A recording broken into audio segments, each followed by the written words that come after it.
Assalamualaikum warahmatullahi wabarakatuh.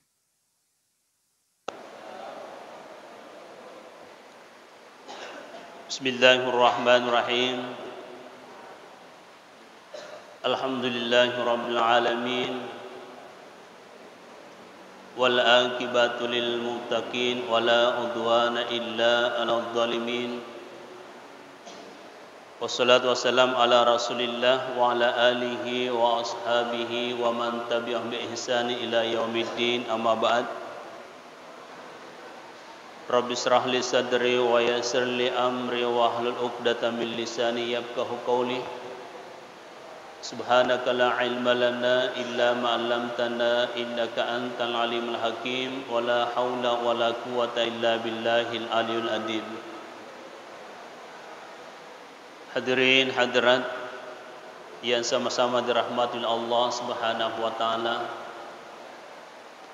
Alhamdulillah, sesuai dengan rencana kita dan apa yang disampaikan tadi oleh panitia, bahwa insyaallah setiap malam Ahad kedua kita akan lakukan pengkajian ilmu tasawuf. Jadi bukunya judulnya Hakikat Ilmu Tasawuf. Jadi kebetulan penulisnya adalah saya sendiri. Jadi bapak-bapak, ibu-ibu yang ingin memiliki buku ini, silakan hubungi saja panitia. Ya, alhamdulillah, kemarin kita sudah pesan 150 eksemplar. Jadi stoknya siap.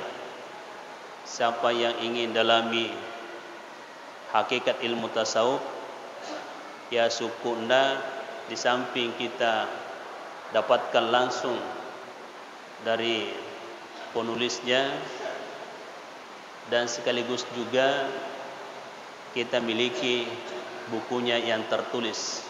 Nasabaku yang kalingam itu upakong 5% mondoh di otak. Jadi itu sehingga program dakwah saya ada yang bentuk tulisan dan ada yang lisan langsung, supaya ilmu tidak mudah hilang. Nasabah memang Pangulut Ta'ali karamallahu wajhaha mengatakan, ikatlah ilmumu dengan tulisan. Asyurangi pak disengeta nasabat tulisan. Nah, ini sudah kenyataan sekarang. Rata-rata ulama-ulama sufi pada umumnya dek gaga tulisan nah. Jadi leleri pamasena puange nati itu ni mak dek pak disenganna dek gaga nataruangi. Di situ saya berpikir, merenung, saya harus tulis selagi ada waktu, dan memang saya siapkan waktu untuk menulis, dan ada juga waktu untuk terjun ke lapangan dan sebagainya. Hadirin hadirat yang dirahmati Allah Subhanahu wa taala, di dalam isi buku ini kita mulai dari bab 1, yang itu pengertian dan pemahaman ilmu tasawuf. Jadi jolo perlu pahami agama tur yang sing ilmu tasawuf.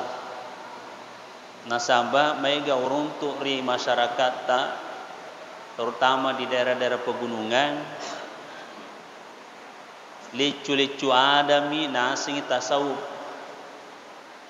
Aliran kebatinan nasingi tasawuf.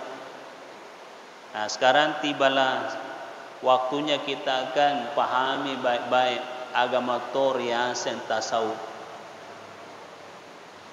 Qala Syekh Muhammad Amin Al-Qurdi, Syekh Muhammad Amin Al-Qurdi mengatakan, wa'lam anna tasawufa yuqalu lahu ilmul batin.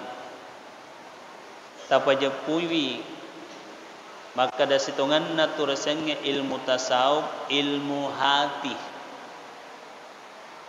Jadi tasawuf itu adalah ilmu hati pak disengena hati. Jadi artinya dari komeloki pakesingiwi atita ilmunya adalah ilmu tasawuf. Ya. Kemudian kalau dari segi bahasa, ya jadi kita uraikan dulu ini pengertiannya. Kalau dari segi bahasa, pertama tasawuf itu dari kata sab, artinya barisan. Agak masuk naro, maksudnya adalah barisan terdepan ingin selalu melakukan amal kebaikan. Jadi orang yang memahami tasawuf itu selalu mau di depan melakukan kebaikan. Jadi ciri-cirinya orang yang memahami tasawuf itu tulelo me budece de nelo ipak dimunri tulelo reke alena riolo barisan pertama untuk melakukan kebaikan. Itu pengertian secara bahasa. Terus di sisi lain ada juga ulama memberikan pengertian tasawuf itu dari kata sufi, artinya suci. Ya, artinya suci. Jadi maknanya seseorang ingin kesucian.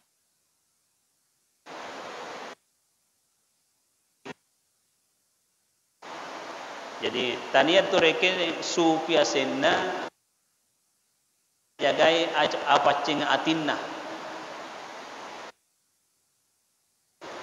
Jadi belajar tasawuf itu adalah memperbaiki hati, menjaga kesucian hati. Nasabah napa japuiwi engka adanna Nabi sallallahu alaihi wasallam, inna allaha la yanzur ila ajsadikum wa ila suwarikum wa la ila amwalikum walakin yanzur fi qulubikum wa amalikum. Majapunna puang Allah Ta'ala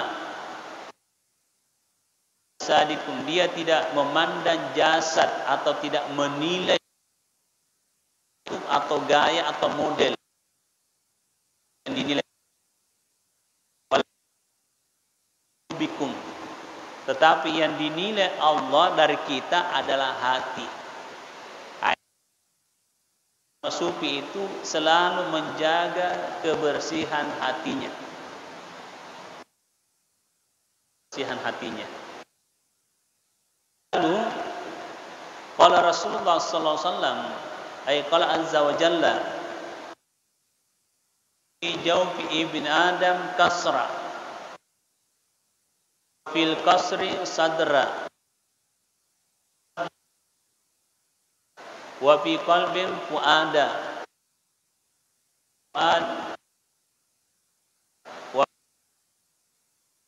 wa bil lubbi sir ana.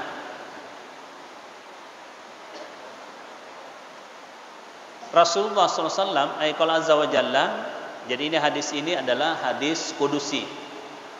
Jadi hadis kudusi adalah kalam Allah langsung kepada Nabi.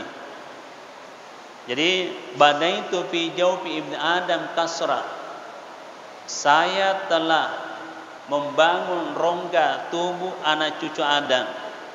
Kasra mahligai. Jadi mahligai ini dada kita. Wa fi sadri qalba, di dalam dada kita terdapatlah hati.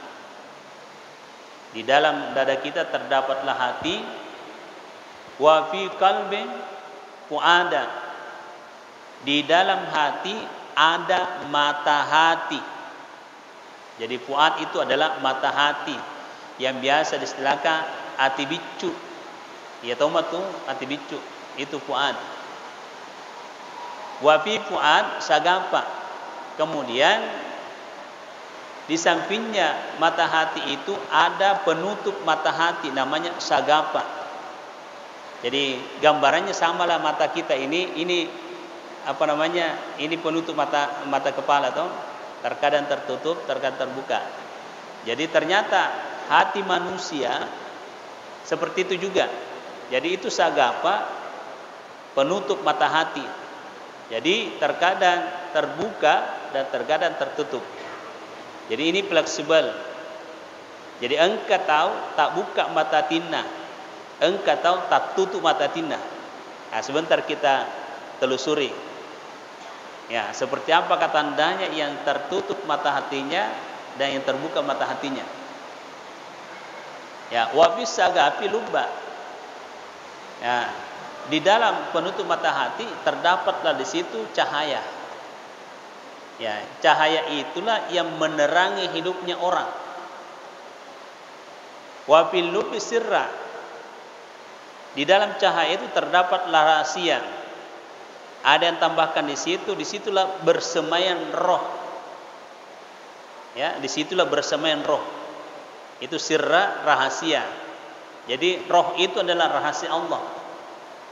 Ya. Jadi roh itu adalah rahasia Allah, rahasia ilahi.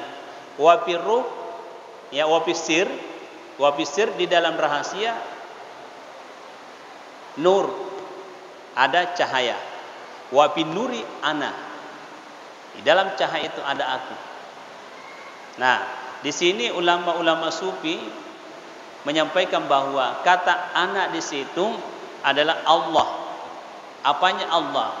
Asenna puangalatala taroki rilalang atita. Itulah sehingga madari itu yang kalinga rito matuai makada puangalatala engkai ritase disedia. Nah, terkadang di sini orang salah paham. Nah, asalnya mereka ya mega puangalatala. Ya, apanya Allah?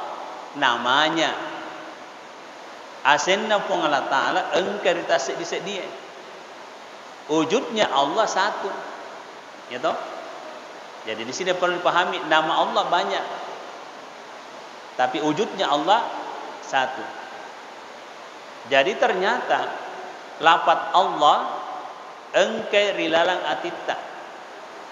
Dan bisa kita lihat di buku saya yang pertama. Gambar hati ada lafaz Allah di dalam. Nah, apa maksud dan tujuan lafaz Allah itu? Ternyata itulah yang dilakukan para ulama-ulama sufi untuk dijadikan zikir batin, untuk membersihkan hati. Ya, untuk membersihkan hati.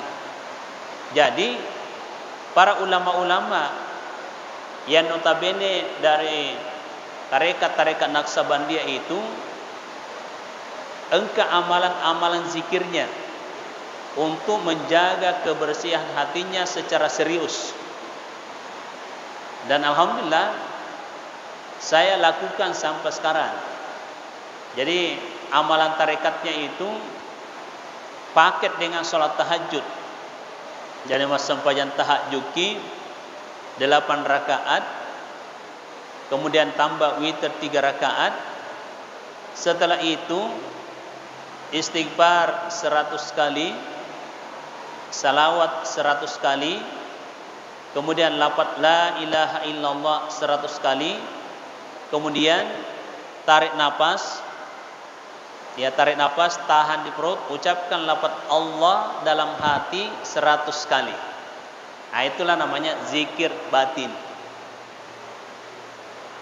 Dan ini sudah banyak terbukti. Ya, sudah banyak terbukti. Ada salah seorang jemaah kita di Kabupaten Sopen, tepatnya Lapajung.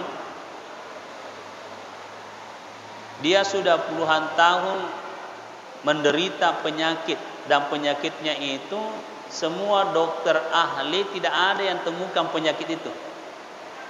Dari kopole rola sana rola potau kasih pada itu matewe liwa pedina langsung marena. Jadi suatu ketika saya berikan pengajian subuh di Masjid Lapajung waktu itu.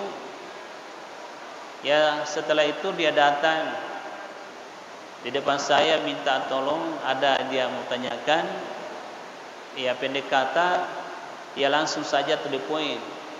Dia bilang, saya minta tolong Ustaz, ini ada penyakit saya sudah puluhan tahun dikasihan. Wah kok boleh mi merenek kak. Ahli mereka tidak temukan. Jadi apa langsung muncul dalam benak saya. Sama narik yang kat dorong hatiku kada irenya tu amalkan. Jadi saya kasih coba kita amalkan insyaallah. Bangun salat tahajud, terus tahajudnya 8 rakaat, tambah witir 3 rakaat, istighfar 100 kali, salawat 100 kali, lafaz la ilaha illallah 100 kali, baru tarik nafas, ucapkan di dalam hati lafaz Allah Allah Allah sampai cukup 100 kali, baru lepaskan nafas. Pamasina pun Allah Ta'ala besoknya begitu dia datang menghadap kembali, langsung dia bilang terima kasih banyak Ustaz, langsung sujud syukur itu orang. Lenyit ni lasaku, lenyit lasaku. Jadi saya bilang itulah berkahnya zikir, karena pada prinsipnya itu yang menyembuhkan penyakit itu adalah Allah.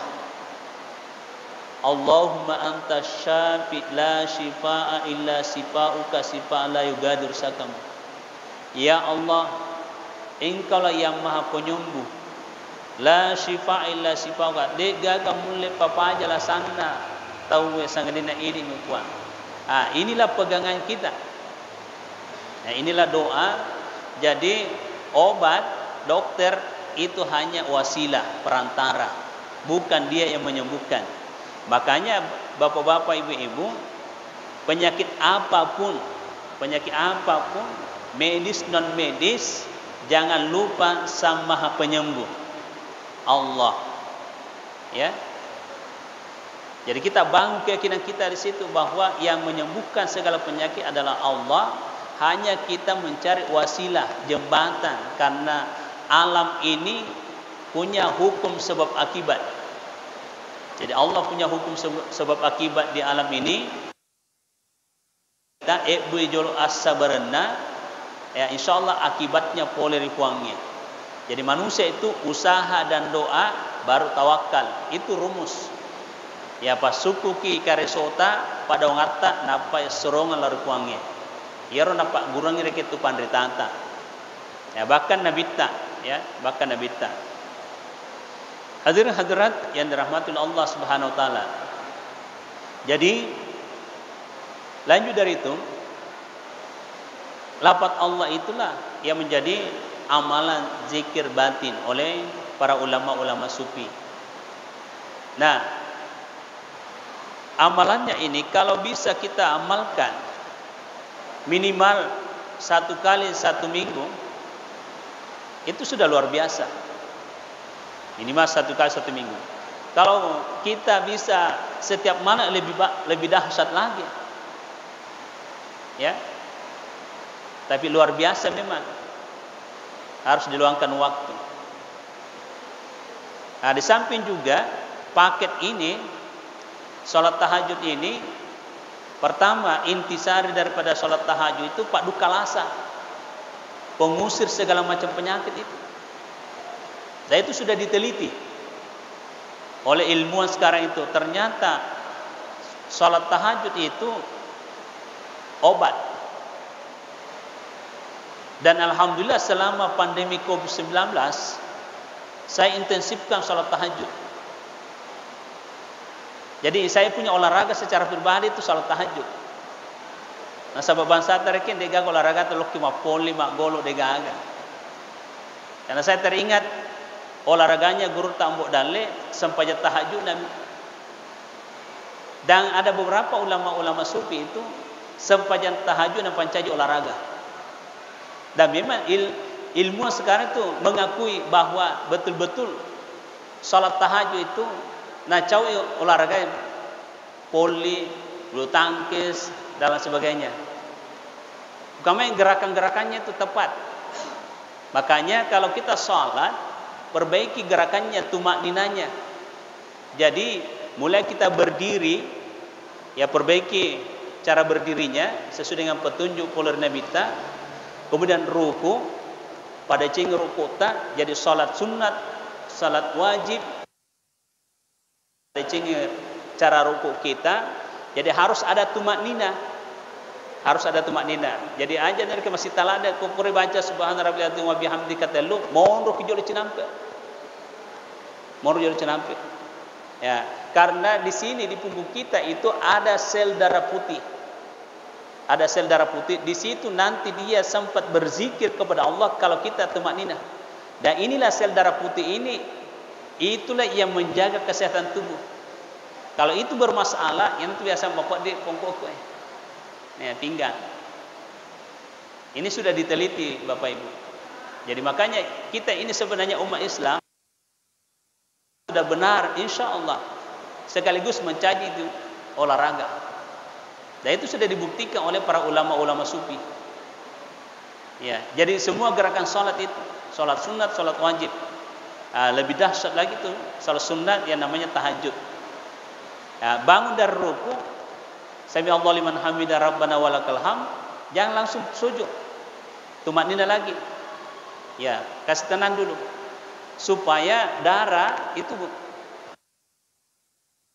merata dulu.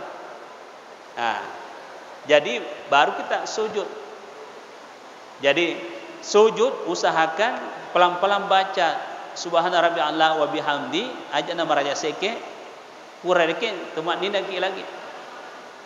Karena itu jantung itu sangat luar biasa itu ketika sujud. Jadi pasokan darah lari ke otak itu cepat. Jadi supaya tidak mudah kita stres, tidak mudah sakit kepala. Masya Allah. Jadi ini saya kombinasikan ya dengan temuan ilmuwan sekarang dengan tasawuf. Nah, kemudian bangun. Ya kita pelan-pelan juga baca hayati Rabbi gafirli warafani warzuqni wahdini wa'afini wa'fu anni. Itu hayati, itu doa itu. Karena semua yang kita harapkan di dalam salat di situ Rabbi gafirli warhamni wajaburni warafani warzuqni wahdini wa'afini wa'fu anni. Agak pisapa. Dan kemana nih Quran? Makanya dihayati. Ya, tapa jepuiro, batuan naro. Jadi sambil kita baca Rabbi gafirli, tak ada pengampuan, warhamni, tamasih kepungan jaburni, warafani, wahdini. Pokoknya hayati itu. Ya, baru kita sujud. Ya. Nah, mega mau para ke surah-surah selenge, kok masam aja ya, sama nang kelelu. Dan memang ada yang bisik itu. Setan tidak bisa dipungkiri. Jadi Bapak Ibu, kalau kita mau sholat, ini pandangan sufi ya. Kalau kita mau sholat, memang siapkan waktu kita minimal 15 menit satu waktu. Ya biasanya tuh napodangi tawe 5 menit. Sekit lah deki ko 5 menit. 15 menit. 15 menit setiap waktu. Ya takalin mereka 5 waktu. Ya, berarti 1 jam lebih kan? Nah, jam yang lain, waktu yang lain, ya nanti pakai reken untuk apa? Untuk kehidupan kita, aktivitas kita yang lain. Nah, disinilah kekeliruannya sebagian umat Islam itu dari ke waktu sempajang maraja sekei. Dari ke waktu sempajang tulelo masih tak. Eko mateng-teng sereke imange nampara si mange we tengah natu imange. Tapi nare kun nonton elektron dia nampara ni pakai lona. Ilmu bisa tambahi. Ini harus disadari. Ya. Harus disadari. Padahal kalau di dalam salat itu kita berkomunikasi dengan Allah. Jadi hakikinna tu kumas sampaja kisi pacurita ki Allah Taala. Terus lagi hakikina tu sampajange engka kiri alam akhirat. Engka kiri alam akhirat itu narekumele mangolo ripuange ya bukan sekedarnya pokoknya apa saja matungi alena kebersihannya, pakaiannya. Nah sabab elu mangolo ripuange. Jadi jangan salahkan siapa-siapa Bapak Ibu narekomadodo siapa Bapak Ibu kalau misalnya kehidupan kita ya masih susah. Nah sabab keliru ki bate tareke manage ki waktu ta ko elu ki mangolor puang Allah taala maraja seke pakaiannya asalna yang penting makan sama pacingi padahal dia dipikiri kira kan ya siapa yang mau dihadapi ini Allah dari kulit ki mangolor ya Pak Camat saja atau Pak Bupati atau Gubernur masirik itu nareku pakai sembarang ki ya toh ini coba kita hadirkan kita punya pemikiran yang sehat. Mak baju kaos ki misalnya mohon maaf saya tidak bermaksud menyinggung mak baju kaos kereke ketat apa mangolo kerekuange itu bukan berarti tidak sah asam sampajange hanya kurang etika, kurang sopan reke mangolor kuange. Coba negara reke mangolor kira-kira pejabat nak baju koski, nak katanta. Kira-kira, nah seseka reke permohonan ta, dari kuneita reke sikap ta, ya kurang-kurang sopan. Detu, iya lagi pakai singir ke majaski lagi misalnya, tu mangolori pejabat. Nah timbang dece-dece tu, dia seseka permohonannya reke de. Nah, jadi ini semua perlu dilibatkan Bapak Ibu perasaan kita bahwa ketika kita sholat itu adalah hubungan spiritual zaukiyah. Jadi ada namanya hubungan spiritual zaukiyah, hubungan perasaan antara batin kita dengan Allah. Jadi rukun sampaja kireke libatkan perasaan kita. Karena memang sholat itu adalah spiritual zaukiyah, hubungan perasaan antara hamba dengan Allah. Jadi dari kuma kesimbangan yang rupa siapange, insya Allah Allah tahu apa yang kita butuhkan dalam kehidupan kita. Ya tapi kalau kurang-kurang sempurna, ya kurang-kurang sopan kireke mangolor Allah Taala, ya logikanya samalah tadi kalau kita menghadap sama pejabat angka para luta, nah kurang-kurang sopan pasti nah penting itu, nanti kurang-kurang anu kita ya kan begitu Bapak Ibu ya. Ya hadirat yang dirahmati Allah. Ya kemudian ini dari segi bahasa muparike. Lanjut dari segi istilah. Ya. Jadi tasawuf itu secara istilah pertama manusia adalah makhluk konflik. Manusia adalah makhluk konflik. Makhluk yang selalu bermasalah. Jadi perlu dipahami manusia itu adalah makhluk konflik, makhluk yang selalu bermasalah. Kenapa dikatakan manusia itu makhluk konflik? Allah Subhanahu wa taala telah berfirman Quran surah Asy-Syams ayat 8 sampai ayat 10. A'udzubillahi minasyaitonir rajim. Falhamaha fujuraha wa taqwaha. Qad aflaha man zakkaha wa qad khaba man dassaha. Allah Subhanahu wa taala telah mengilhamkan, telah memberikan kepada kita fujuraha wa taqwaha. Fujuraha wa taqwaha. Jadi fujuraha adalah potensi keburukan. Takwaha potensi kebaikan. Jadi ia perlu dipejapu ya. Fujuraha adalah potensi keburukan. Takwaha potensi kebaikan di sini akal. Jadi nafsu dengan akal itu berseberangan. Apa kata Allah? Innan nafsa la'ammaratun bisu illa ma rahima rabbi. Sesungguhnya nafsu itu mendorong kita selalu melakukan keburukan. kecuali nafsu yang dirahmati. Jadi perlu pahami makada iaro nafsu angkari watak kalewe tuli nasuru ki gau salah. Kuaha potensi kebaikan di sini akal, ya akal. Jadi akal ini ad-dinu huwal akal, la dina liman la akala. Jadi agama itu adalah akal, ya agama itu adalah akal. Jadi artinya kalau mau perbaiki kita punya akal, cara kerjanya adalah perbaiki agama kita. Ya.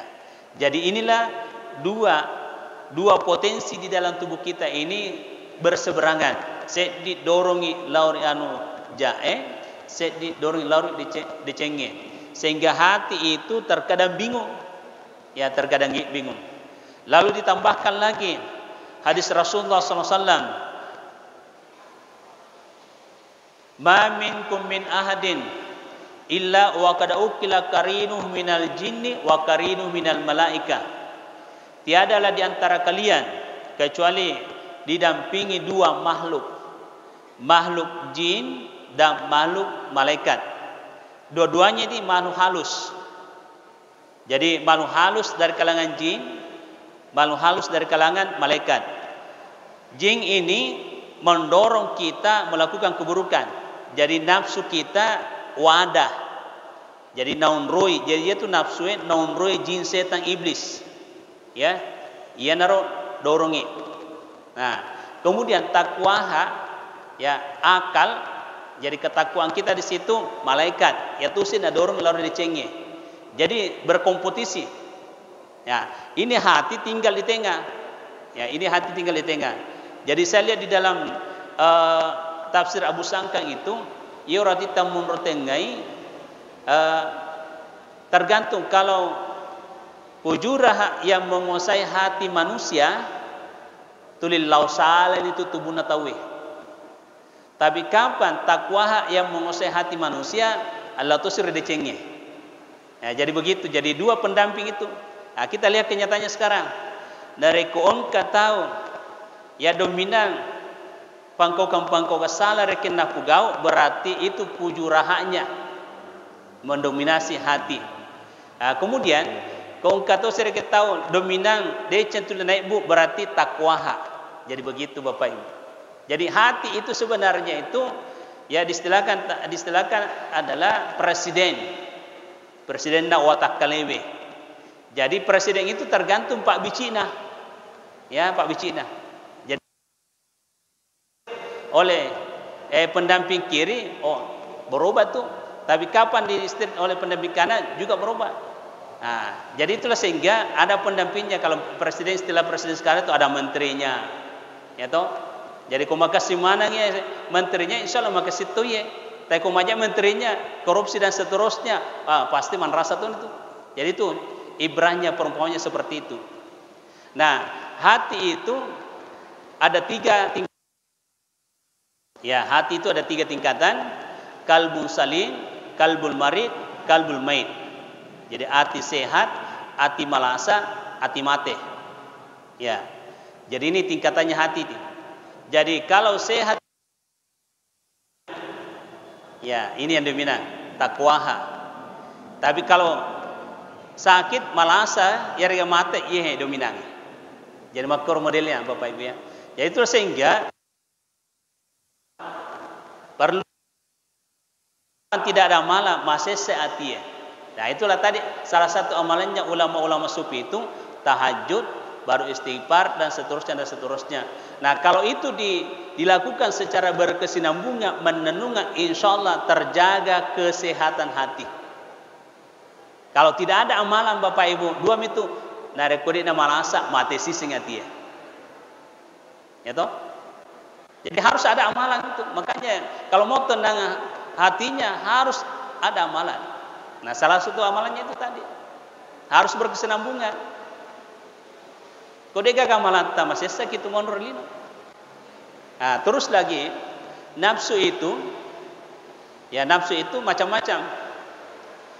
Ada nafsu hayawaniyah, ada nafsu nabatiyah, ada nafsu syaitania, ada nafsu rububiyah. Jadi tingkatannya nafsu, ada nafsu hayawania, nafsu binatang, jiwa binatang. Jadi ada jiwa binatang dalam tubuh kita itu. Seperti apakah jiwa binatang itu? Jiwa binatang terbagi dua lagi. Ada yang bersifat bahimia, ada yang bersifat syabu'iyah. Nah, contoh. Yang bersifat bahimia, binatang jinak. Binatang jinak. Itu yang bersifat bahimia. Nah, coba kita perhatikan. Dari kuang kalau ireni nanre, mamakon itu, tenan nih.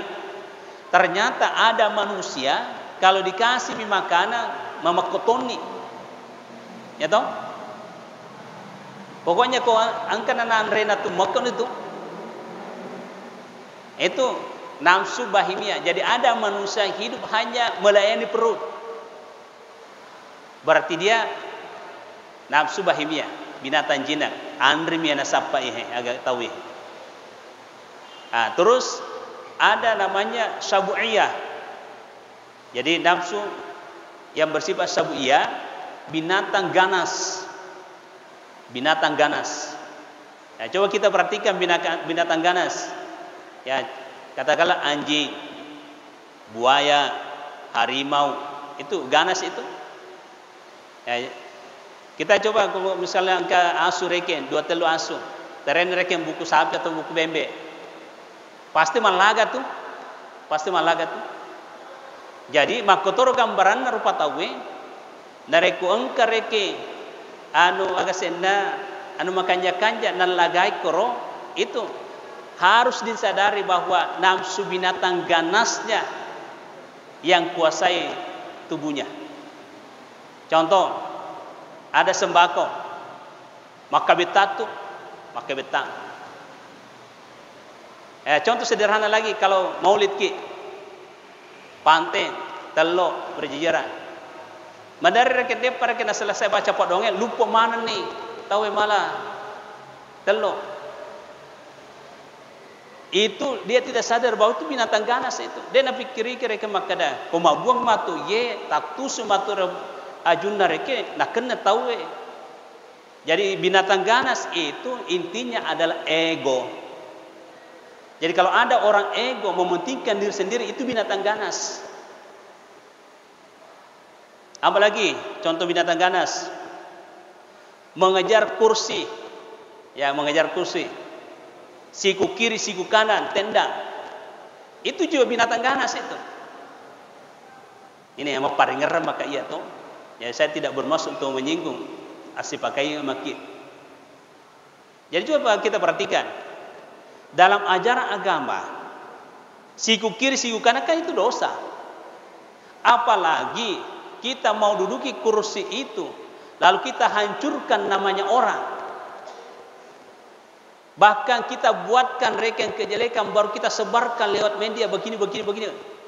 Lalu tidak terbuktikan fitnah, dimunduti persoalan, itu binatang ganas.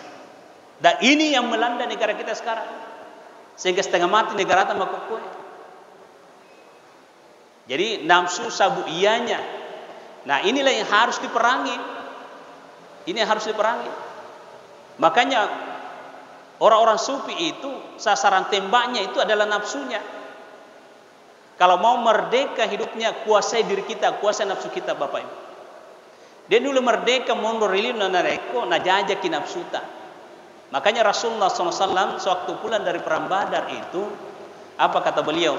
Raja'na min jihadil asgar wa ila jihadil akbar. Kita ini baru pulang dari perang kecil.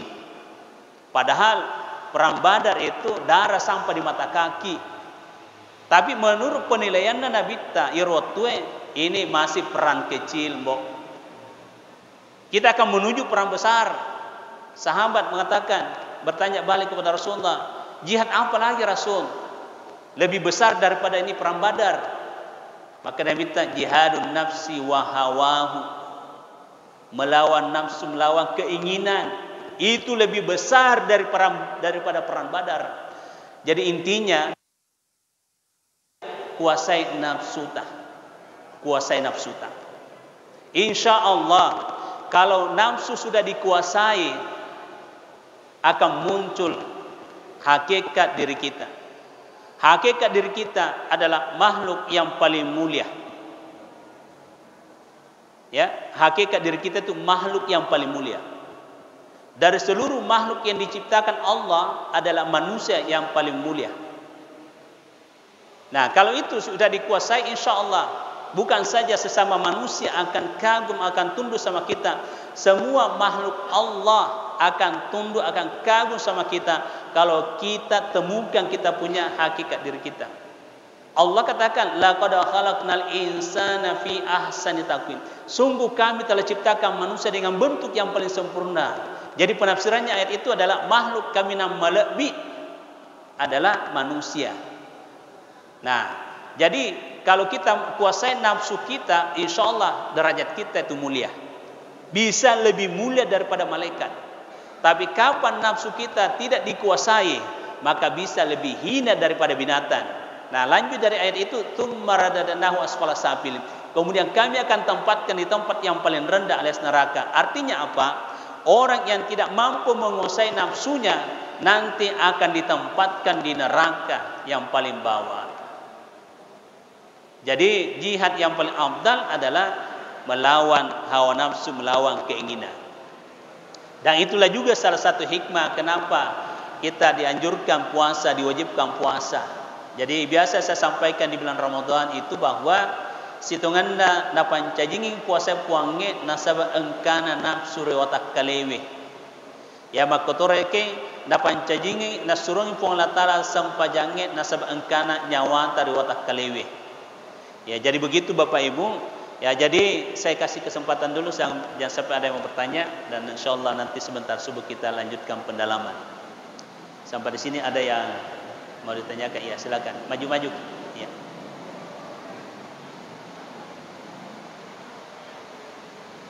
Ya, kasih mic bagus supaya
jadi intinya agar tanrana ati mapacingih, ya toh. Jadi tanda hati yang suci itu bisa diamati. Pertama, tutur kata. Karena hati itu abstrak, ya, tersembunyi. Kita tidak tahu apakah suci atau tidak, tapi ada tanda. Jadi salah satu tanda hati yang suci, pertama indikatornya adalah tutur kata. Ya, tutur katanya de makana puji mak belle. Jadi ini ukuran pertama ya. Opanna na puji mau pir kita mak belle, berarti itu tanda hati masih kotor. Ya, pak belle balik belak meleperu. Ya. Jadi tanda hati yang suci itu yang pertama kita perhatikan di omongannya. Kode na puji mak belle, gosip, mau power mundri, mau pas letu-letu. Ya, kalau sudah terhindar dari situ, Pak, itu sudah tanda hatinya suci. Nah, terus tanda yang kedua, akhlak. tingkah laku, kesopanan. Karena Syekh Al-Qattan mengatakan at-tasawufu ahlakuhu. Faman zada tasawuf zada ahlakuhu. Tasawuf itu adalah akhlak. Jadi semakin bertambah tasawufnya, semakin bertambah akhlaknya, semakin bagus akhlaknya. Jadi tingkah laku. Jadi orang-orang yang suci hatinya itu bisa juga diukur dari akhlaknya, tingkah lakunya, cara bergaulnya. Dia makan puji bergaul orang-orang munafik, dia makan puji bergaul sembarangan. Karena Allah katakan di dalam Al-Quran, ya ayyuhallazina amanu taqullaha wa kunu ma'as shadiqin. Hai orang-orang beriman, bertakwalah betul-betul kepada Allah dan hendaklah bersama-sama orang yang jujur. Ya, jadi naloring itu puang Allah Ta'ala, kita ini kan makhluk sosial, tidak bisa hidup dengan baik kalau mau kesendirian. Yaitu kita butuh orang lain, tapi orang lain yang mana dulu? Ya, jadi nasuruh ki puang Allah Ta'ala dari kumeluk ki tulis mapacing atita, tulis tenang atita, tulis si bawah kita malempu. Ya, kita bikin organisasi, bisa kita bikin kelompok yang baik saja, yang jujur. Jangan berkumpul dengan orang-orang munafik. Nah, sahabat, kau si bawah kita munafik, menderita batik itu. Itu tahu munafik, sifatnya kongkailona makan jalak dia turiolona. Nah, kemudian elokna tu nagaju pula dibundri. Nah, jadi supaya kita lebih hati-hati, orang yang kotor hatinya itu adalah orang munafik.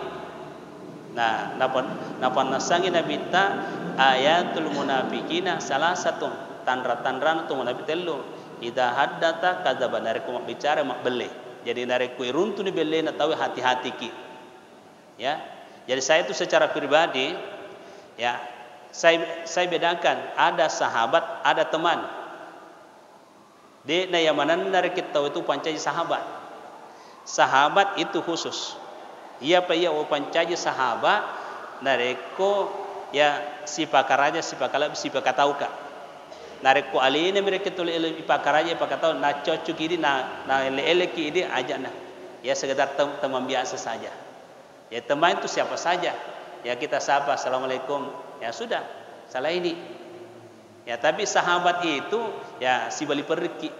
Ya saling ya sharing ki, ya apa keluhannya, si bantu-bantu ki, itu bisa dijadikan sahabat. Jadi ya itu dijadikan sahabat adalah orang-orang yang shadiq, orang yang jujur.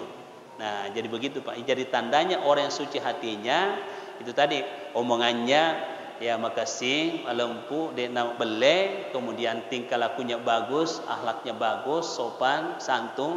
Nah, itu tanda hati yang suci. Ya, oke, sudah.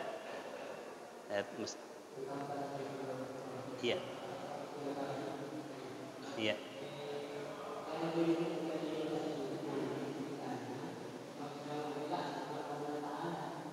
Iya.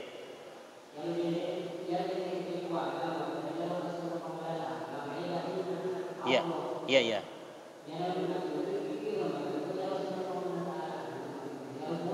Iya. Iya.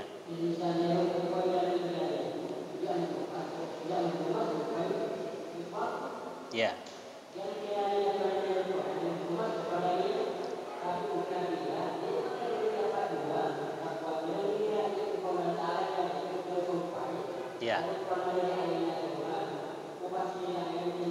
Iya. Iya. Jadi tabi'ah.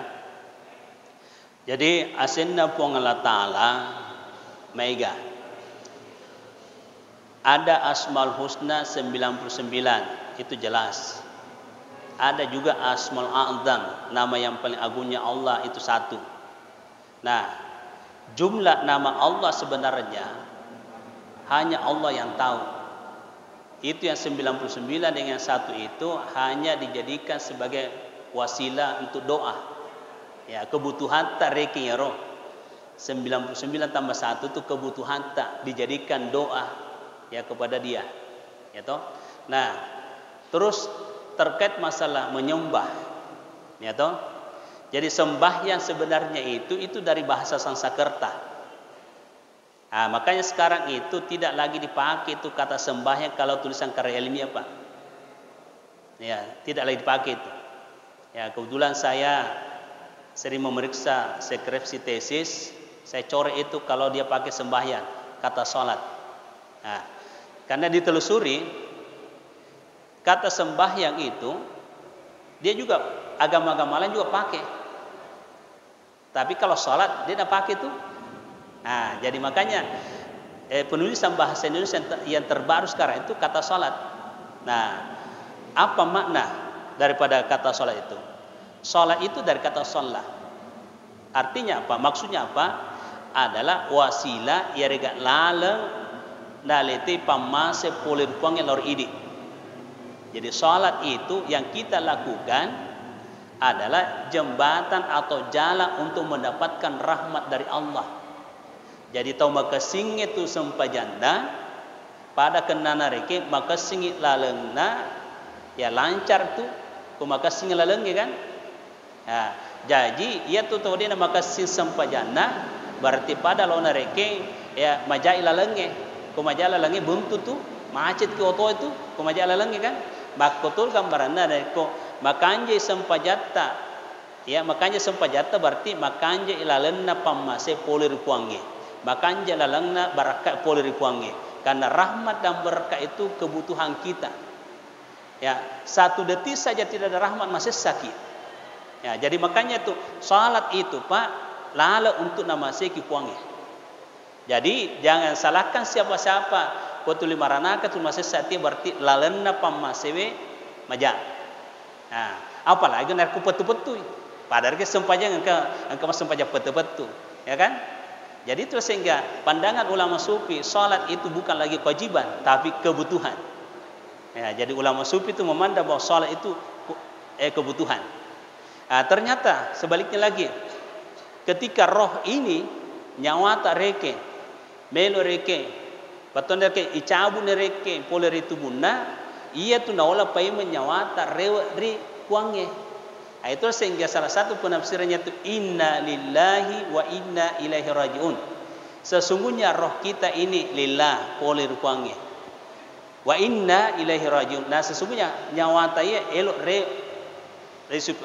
kuange. Nah pertanyaannya aga naro naola nyawata rewa ri kuange itulah salat. Jadi tempona nyawata angkari tubuh nah makasih reke sempajata lancar rahmat berkah dari Allah. Itulah yang dimaksudkan juga ayat fadhkuruni azkurukum washkuruli wala takfur. Ingat aku akan ingat kamu. Jadi penafsirannya itu fadhkuruni azkurukum itu sempajange pakasingi sempajata. Itu kata Allah fadhkuruni ingat aku batuna pakasingi sempajatana sabab itu sempajangnya lalang untuk naula pamase adzkurkum kata Allah aku akan ingat kamu. Jadi paringaranna puang taala yana tu pamase. Jadi Allah luncurkan rahmatnya kepada kita itu tergantung jalannya. Kau maka singar kelalannya ya maka tambah pamase riwat kita tendang hati ya manyawa nyawa maka simaningnya mabila balai. Jadi begitu sebenarnya Pak. Jadi saya simpulkan bahwa salat itu kebutuhan pokok. Nah makanya itulah dari tadi saya katakan dari koiluk kimas sampaja ajak natu 5 raja sekit belah. Ya, luangkan waktu minimal 15 menit. Karena itu kebutuhan. Ya roka kaliron reke sur selenge ya ku masal sampaja naruko imangi ku malampi bacana dan seterusnya. Dia tidak hayati bahwa ini sebenarnya kebutuhan. Ya ketimbang mereka nonton sepak bola atau nonton apa dan sebagainya, namun saya agak jangan. Ya dia gagal kayak protes ki. Ya, karena di situ nafsunya lagi setan selalu berbicara.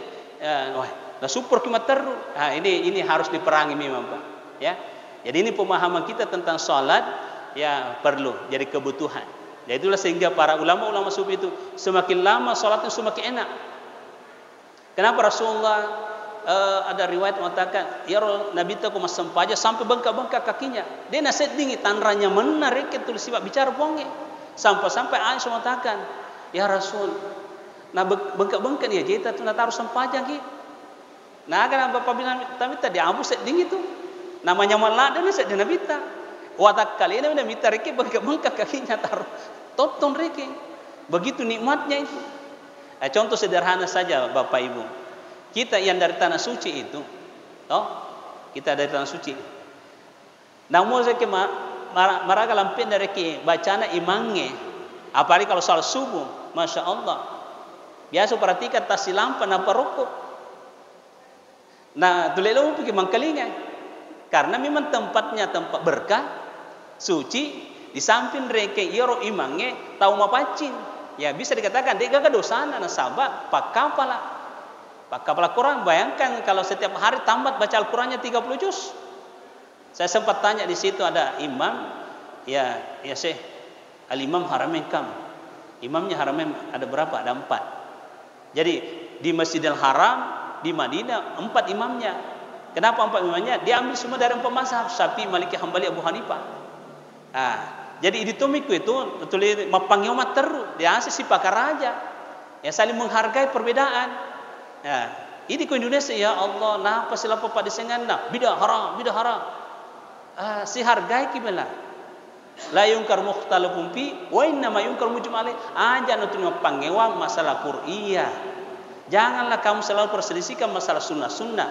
Ia itu perlu ya pangewan nareko ia rokoko engkar robe contoh.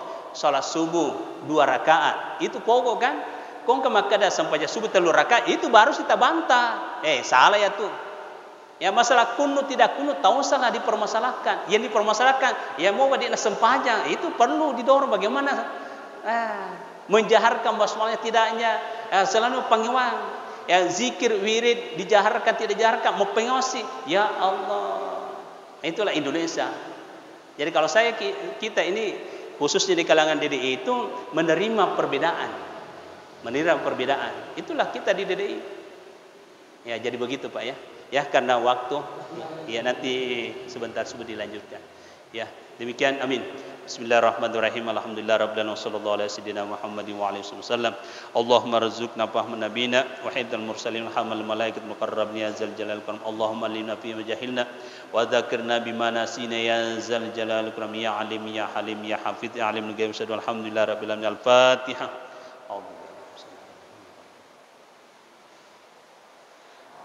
Amin. Wassalamualaikum warahmatullahi wabarakatuh.